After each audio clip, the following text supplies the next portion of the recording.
तो पिछले लेक्चर में अपन एम्पियर्स लॉ पे थे, उसमें अपन ने डिराइव भी कर लिया था मैक्सवेल्स फोर्थ इक्वेशन, परंतु अभी मैं आपको उसका डेरिवेशन एक अलग तरीके से बता रहा हूं, जो कि परीक्षा में लिखने के लिए आपके लिए सही रहेगा यदि पूछा जाता है तो।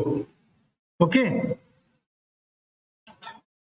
तो यहां पर okay, so Ampere's law, that is Ampere's circular law for a static field in differential form, that we can write as del cross H, that is equal to vector G.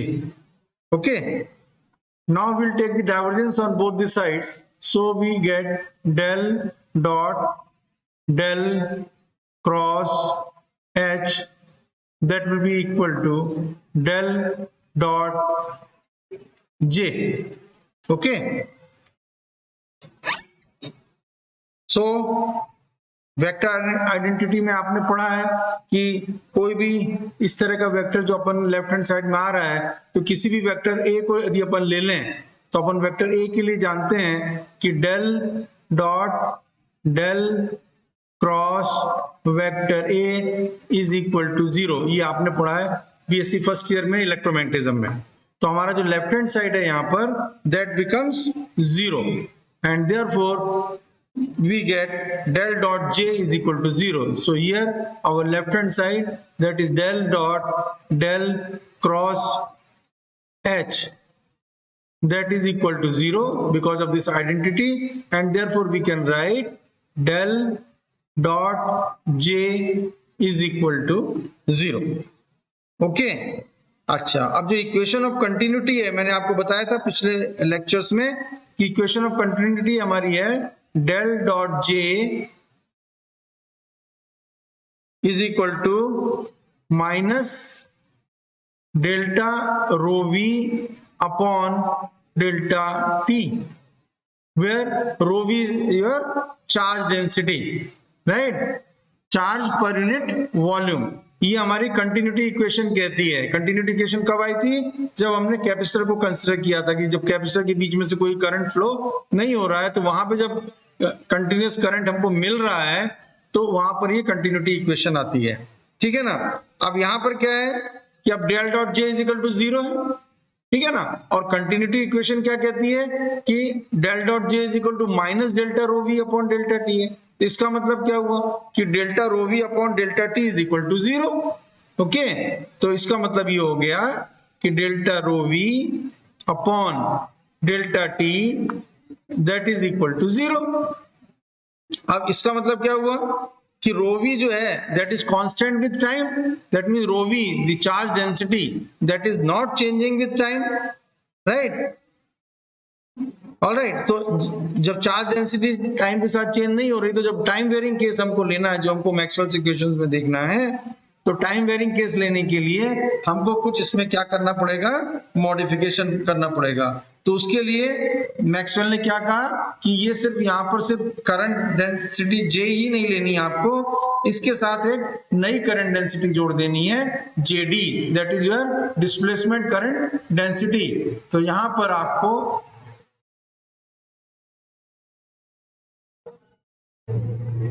एक नई डेंसिटी अपन लेंगे JD,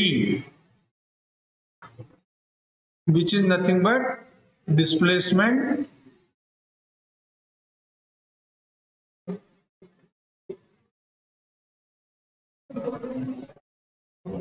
current density। Okay, तो इसको जोड़ेंगे तो क्या बन जाएगा हमारा इक्वेशन, हमारा जो इक्वेशन यहां पे ऊपर अपन ने लिया एम्पियर सर्किट लॉ का, ये क्या बन जाएगा, del cross H that is equal to vector J plus vector JD। Okay, where vector J is due to free current है ना, कंडक्शन करंट, तो इसको JC से भी लिखते हैं कहीं पर, राइट। अपन वेक्टर J ले रहे हैं तो JC से लिखेंगे, तो इसका मतलब क्या हो गया, conduction current density, and JD is displacement current density. Alright, तो ये टर्म जो है वो किसने इंट्रोड्यूस कर दिया, मैक्सवेल ने। Now we also know that J, which is the conduction current density, this J that is given by sigma into vector E, right? This sigma is due to the electric field, right? तो sigma E अपन इसको लिख लेते हैं sigma E into vector E, alright? तो अब इसके ये जो इक्वेशन हमने लिखी, इसका आप डाइवर्जेंस ले लेते हैं। चलिए, तो इसका डाइवर्जेंस यदि हम ले लें इस इक्वेशन का, तो क्या मिलेगा अपने को? Del dot del cross H that is equal to del dot J plus del dot JD. Okay, ये दो डाइवर्जेंस मिल जाएंगे, but this left hand side is zero. Okay, so this is equal to zero, so this we can write as equal to zero, and therefore you can write del dot JD, del dot JD is equal to minus del dot J. Okay, now del dot J अपने को पता है क्या है, according to continuity equation, यहां से this is del dot J. So del dot J according to this continuity equation is minus delta rho v by delta t. So we can substitute here, this is equal to, so this will become delta rho v upon delta t. Okay, so this becomes here del dot JD. Now according to Gauss law, हम जानते हैं according to Gauss law, del dot D, ये अपन ने देखा था first Maxwell's equations के लिए. तो गॉस लॉ के लिए अपन क्या जानते हैं? del dot D that is equal to rho v. Okay, and therefore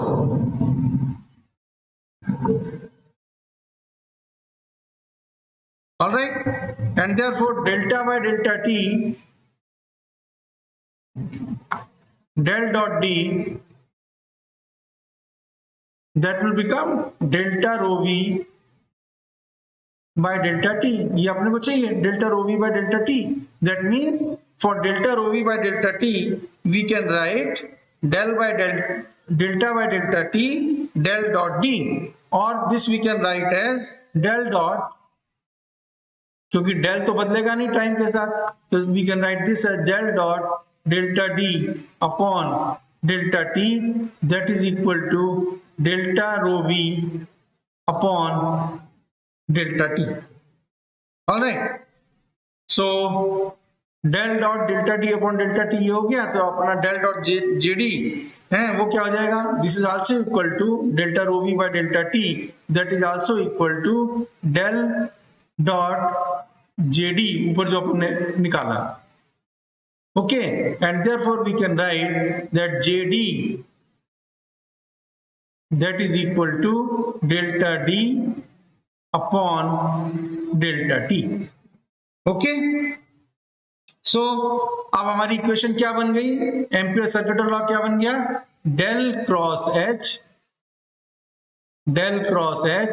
that is equal to vector J तो था ही, एम्पियर ने कहा था, है ना, conduction current density plus JD की जगह अपन लिख सकते हैं delta D upon delta t.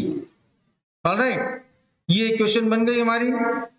ठीक है, अब ये जो इक्वेशन है, this is called the differential form of Maxwell's equation, right? So this equation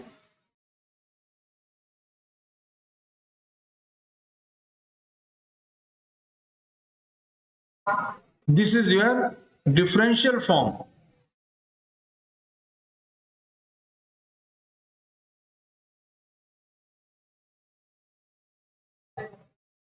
of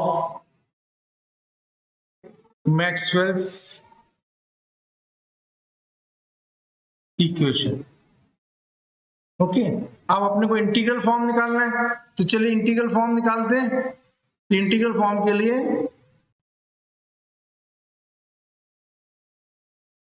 यहां बना लेते हैं. ठीक है, okay,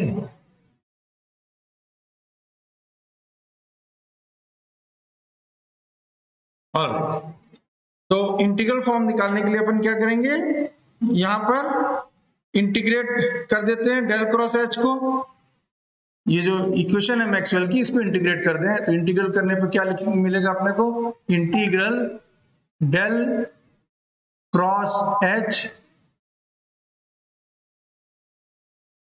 dot ds, surface integral यदि अपन ले लें, alright, then this will be equal to this, you can write as integral, that is surface integral, that is j plus delta d by delta t dot ds। Okay, अब Stokes theorem क्या कहता है, Stokes theorem की सहायता से अपन इस surface integral को लाइन इंटीग्रल में चेंज कर सकते हैं। तो integral del cross H dot ds that is equal to integral h dot dl according to Stokes theorem. So according to Stokes theorem, according to Stokes theorem,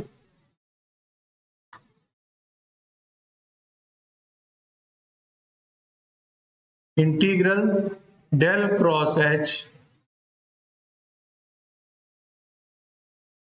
dot ds surface integral, that is equal to integral h dot dl,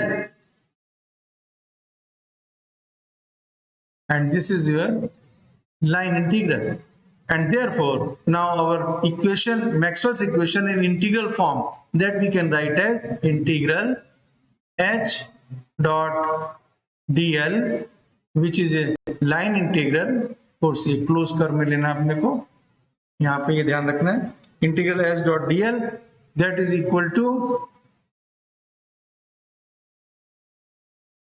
surface integral j plus delta d upon delta t dot ds। All right, so this is your Maxwell's equation in integral form. So these are the four equations। कोई doubt है किसी को तो अभी पूछ लें, any doubt बताएं इसमें, यस या no.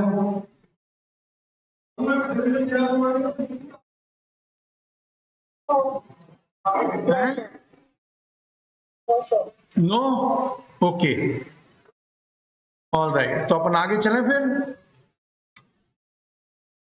Yes sir, okay, so let us move further next. इस पे अब इंपॉर्टेंट चीज आ रही है, अब अपन जो माइक्रोवेव वेव गाइड वगैरह जो पढ़ेंगे नेक्स्ट, जो बहुत ही इंपॉर्टेंट चैप्टर है, उसमें अपने को ये सब चीजें काम में आएंगी, तो इनको अच्छी तरीके से समझ लें, है ना, ठीक है। So now our next topic is Maxwell's equations in different media। अलग अलग मीडियम में किस तरह से मैक्सवेल्स इक्वेशंस होंगी, वो हम यहां पर देख रहे हैं। Okay,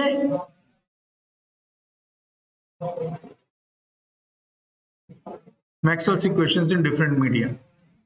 So now let us take first example, Maxwell's equations,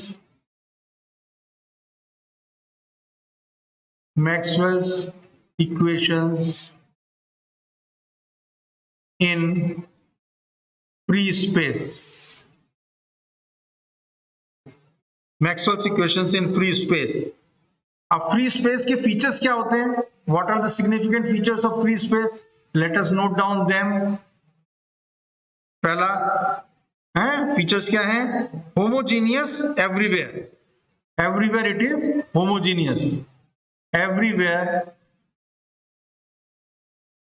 homogeneous, एक समान है, कहीं उबड़ खाबड़ नहीं है। ओके, सेकंड फीचर, क्या है? It contains no electrical charge, contains no electrical charge, very important, contains no electrical charge.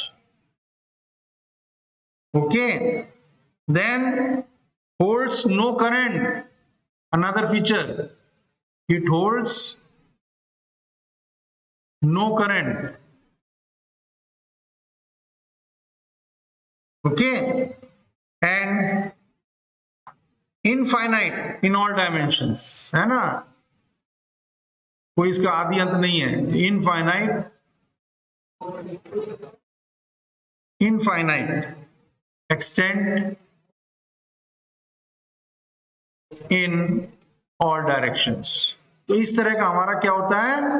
Free space होता है, ठीक है ना, ये उसके फीचर्स होते हैं, कैरेक्टरिस्टिक्स होती हैं, ठीक है। तो इसके लिए क्या हो जाता है, इसके जो पैरामीटर्स है फ्री स्पेस के, they are rho V is equal to 0, right, क्योंकि चार्ज है ही नहीं, तो rho V that is equal to 0, no current, it holds no current, तो क्या होगा यहाँ पे? सिग्मा कंडक्शन, है ना, that is also 0, and current density J, that is also equal to 0, and moreover यहां पर कोई भी डाइलेक्ट्रिक नहीं है, कोई मैग्नेटिक मीडिया नहीं है, तो इसलिए क्या होगा कि इस केस में mu R that will be 1, epsilon r that will also be 1, and therefore epsilon that will be equal to epsilon 0, क्योंकि अपन जानते हैं epsilon is equal to epsilon r, epsilon 0 होता है, तो epsilon r 1 हो गया, तो epsilon is equal to epsilon 0 and mu is equal to mu 0। ये चीजें किसकी हो गई? फ्री स्पेस की हो गई। तो इन सब चीजों को लेते हुए अब यदि अपन मैक्सवेल्स इक्वेशन लिखें इसके लिए, तो दो तरह के फॉर्म में अपन लिखें, एक तो हमारा डिफरेंशियल फॉर्म और दूसरा लिखे हम इंटीग्रल फॉर्म में।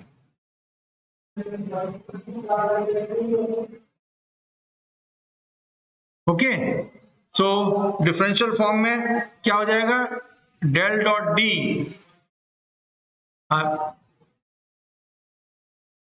ओके, डेल डॉट डी क्या बन जाएगा? दैट विल बी 0, क्योंकि रो भी 0 है, सो डेल डॉट डी 0 हो जाएगा। डेल डॉट बी 0 तो है ही, सो डेल डॉट बी, ये तो हम जानते हैं कि ये तो 0 है ही। Okay, then del cross E, del cross E that will remain the same, minus delta b upon delta t, okay, and del cross h, del cross h क्या हो जाएगा? कौन बताएगा? del cross h,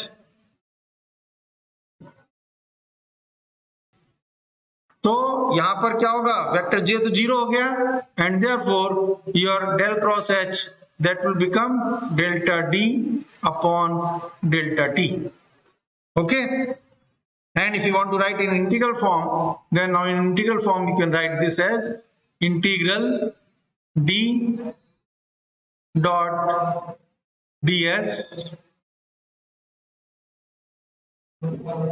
that is equal to 0, second integral b dot ds that will also be 0, then third integral e dot dl, line integral, that will be, तो इसमें भी कोई बदलाव नहीं आया, तो minus delta by delta T integral b dot ds, यहाँ पे इंटीग्रल साइन लगा दें, सरफेस इंटीग्रल, ओके। तो दिस इज थर्ड इक्वेशन, और फोर्थ इक्वेशन क्या बन जाएगी?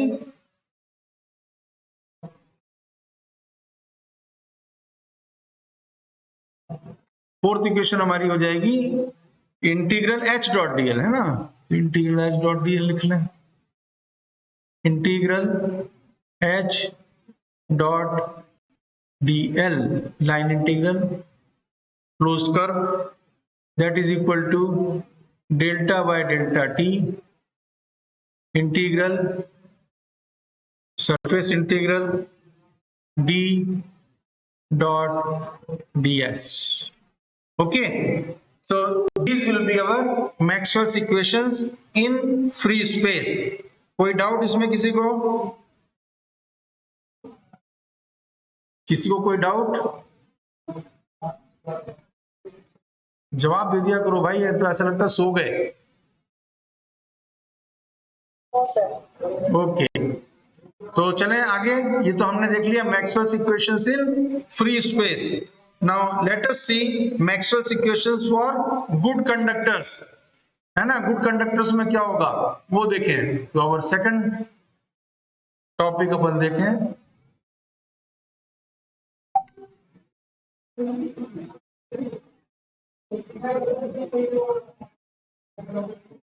for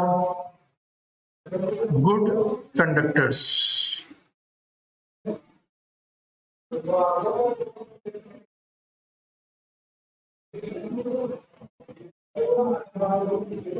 ये हमने देखा था किसमें, Maxwell's equations in free space. Okay, now let us see for good conductors. Good conductors के लिए क्या होगा कि इक्वेशन जो है आपकी, उसमें सिर्फ क्या चीज चली जाएगी, JD, displacement current. So good conductors में जेडी नहीं होगा, JD will become equal to 0 and JD we have seen is equal to delta D upon delta T. So that will be 0 and rest of the equation will become, पहली equation हो जाएगी इसमें del dot D that is equal to rho v, okay, del dot b that is equal to 0, then third equation is your del cross e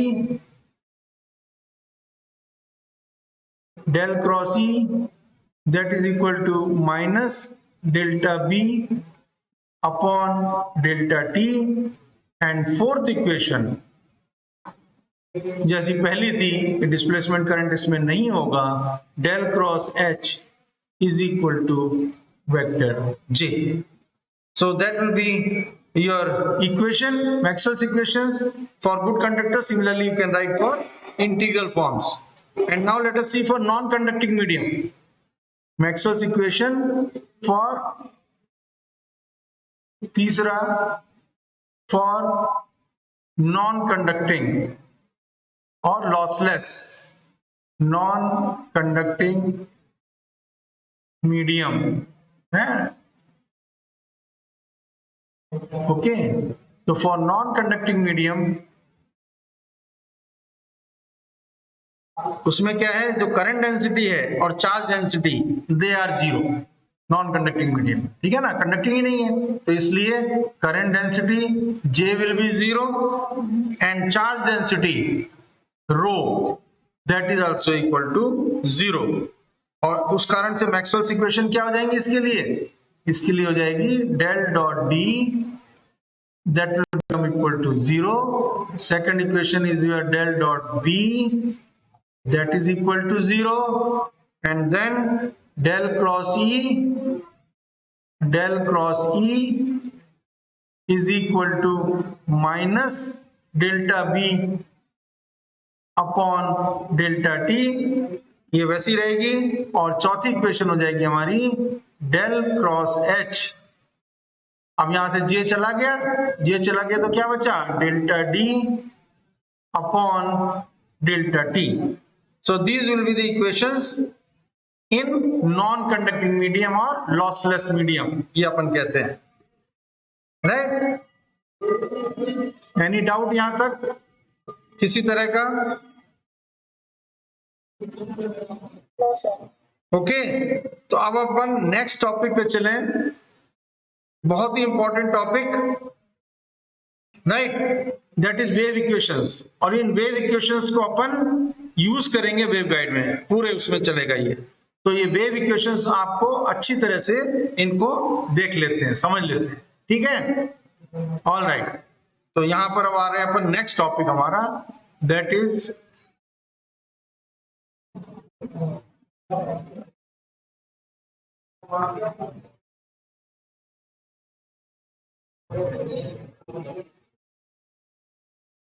wave equations.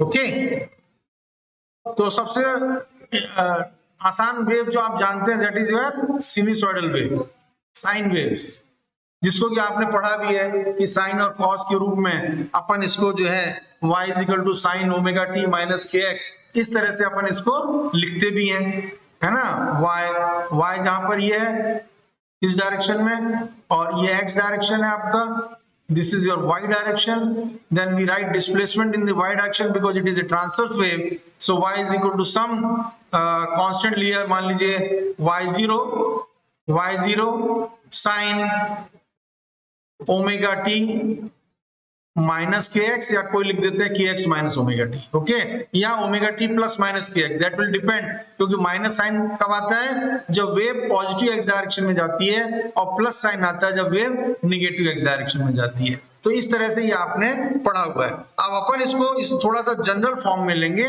तो यहाँ पर चूंकि हम electric field की डिस्प्लेसमेंट की बात करते हैं, तो चलिए पहले इलेक्ट्रिक फील्ड ले लेते हैं।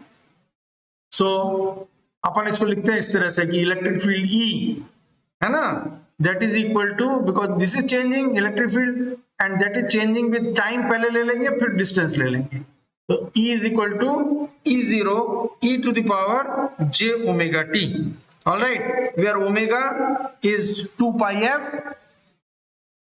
okay, omega that is equal to 2 pi f, where f is the frequency of the sinusoidal wave, and E0, what is E0? That will be the maximum value of E, okay, this is your E0। अब इसको अपन क्या करेंगे, differentiate करेंगे। So let us differentiate this with respect to time. So यहां से इस equation से delta E by delta T that will be equal to, क्या मिल जाएगा, e to the power x का e to the power x होता है आप जानते हो, so this will become your, और फिर उसको अपने को डिफरेंशिएट करना पड़ेगा ऊपर से, so that will become j omega E0 e to the power j omega t, all right, और E0 e to the power j omega t क्या है, e, so this will become j omega e, okay. So यदि हम इसको compare करें तो हम ये जो ऑपरेटर है डेल्टा बाय डेल्टा टी, इसको अपन लिख सकते हैं delta by delta T is the same as J omega. Very important, याद रखिएगा अच्छे से, इसकी जरूरत पड़ेगी, अभी और भी ऑपरेटर अपन देखेंगे, okay, so this you must remember.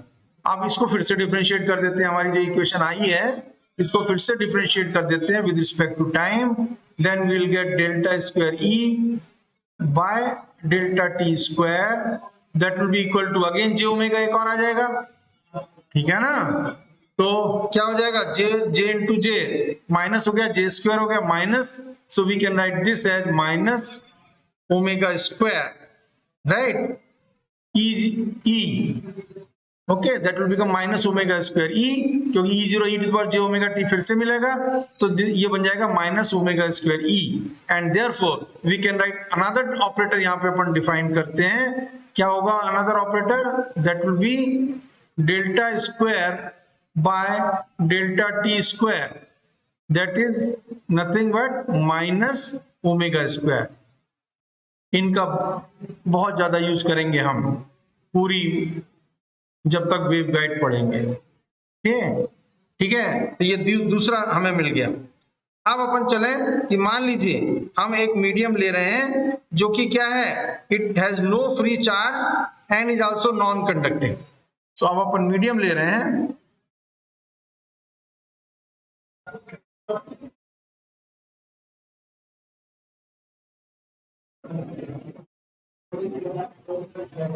So medium, कैसा medium? No free charge, no free charge. और दूसरा नॉन कंडक्टिंग। तो हमारा जो स्पेस होता है फ्री स्पेस वो ऐसे ही होता है, ठीक है ना। तो no free charge and also non conducting. तो मतलब अपन किसका केस ले रहे हैं? Free space, that is your free space. Okay, इस मीडियम को अपन लेके चल रहे हैं। तो इस मीडियम में क्या हो जाएगा? Rho will be zero and sigma will be zero. अपन ने देखा rho will be zero and sigma will be zero. और जो मैक्सवेल्स की लास्ट इक्वेशन अपन ने निकाली वो क्या बन जाएगी? Del cross H. Last equation क्या है हमारी?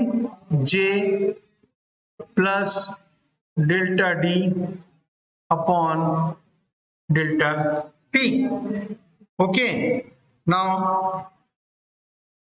यहां पर सिग्मा जीरो है और जे क्या है? सिग्मा ई है। So this is your sigma vector E plus epsilon D is equal to epsilon vector E होता है, तो ये हो जाएगा epsilon delta E upon delta T, but sigma is equal to 0.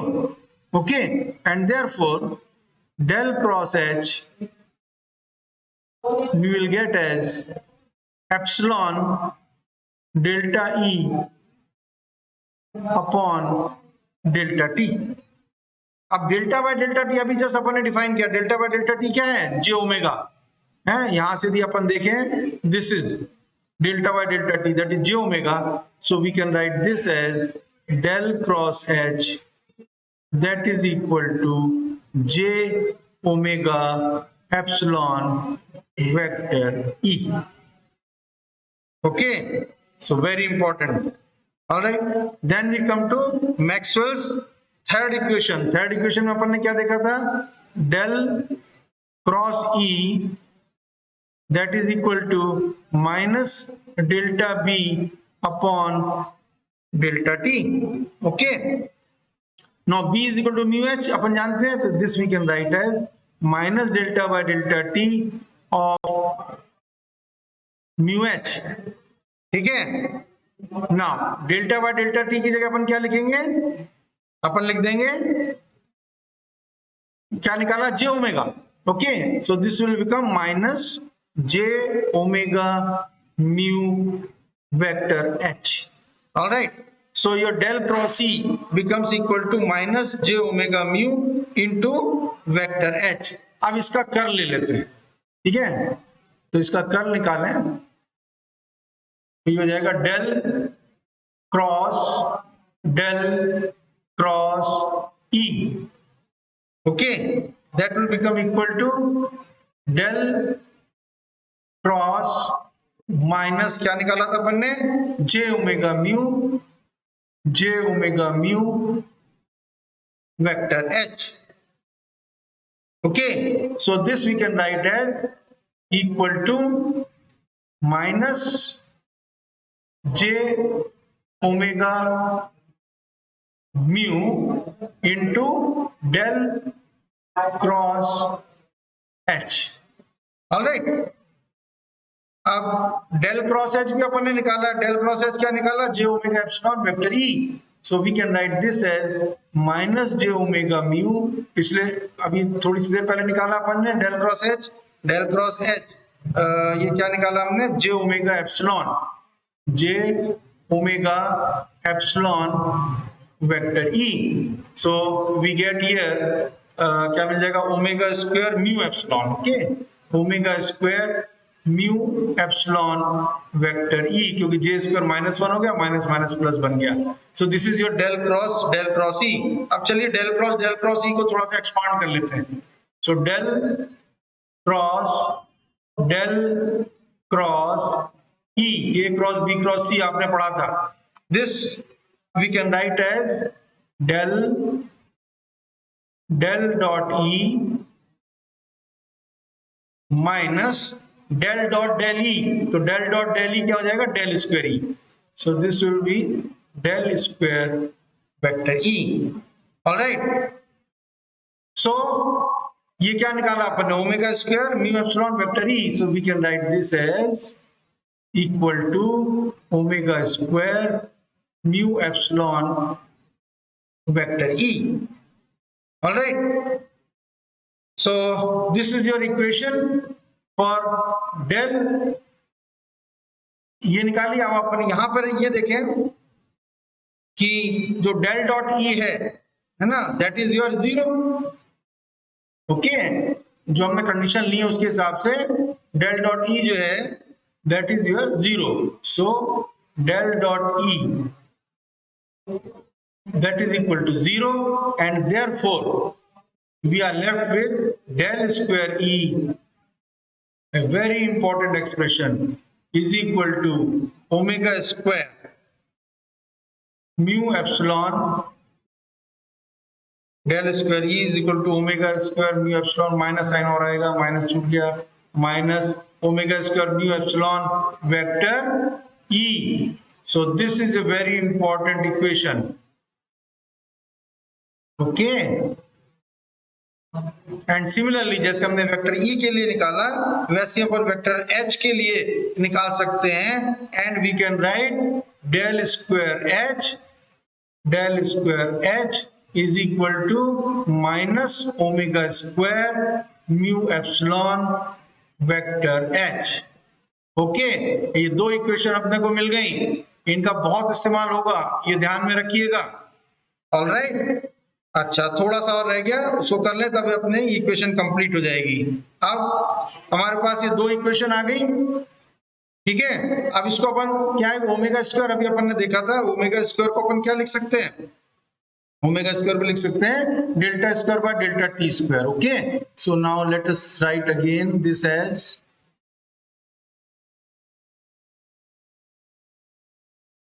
तो यहां पर अपन लिख सकते हैं, अभी अपन ने देखा था पिछले अभी थोड़ी सी देर पहले कि omega square is nothing but delta square by delta T square and therefore we can right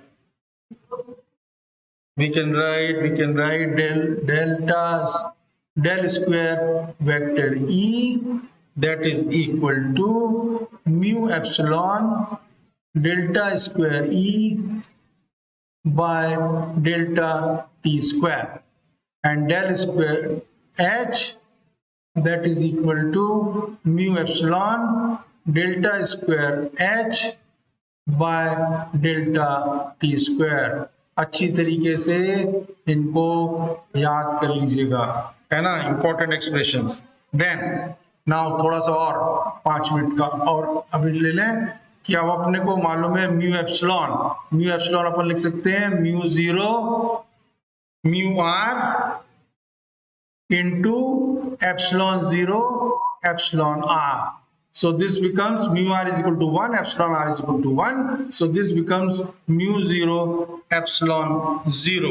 All right. Now we have seen that mu 0 that is equal to 4 pi into 10 to the power minus 7 Henry per meter. Okay. And we have seen that epsilon 0 that is equal to 1 upon 36 pi into 10 to the power minus 9 farad per meter. So let us find out mu 0 epsilon 0, right, mu epsilon, sorry, है ना। So let us find mu epsilon. So your mu epsilon becomes, mu epsilon will be mu 0 epsilon 0. So that will be 4 pi into 10 to the power minus 7 into 1 upon 36 pi into 10 to the power minus 9।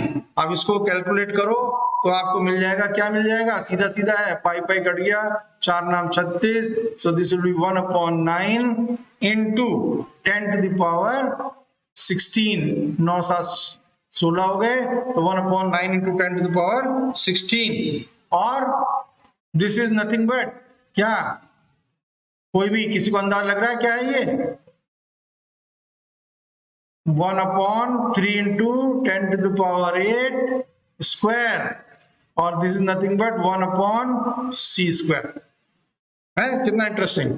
And therefore you can write the above equations as del square E that is equal to mu epsilon की जगह 1 upon c square delta square E by delta t square or del square H that is equal to 1 upon c square delta square H by delta t square. Very important equations. इनको अपन कहते हैं Helmholtz wave equations. क्या कहते हैं? Helmholtz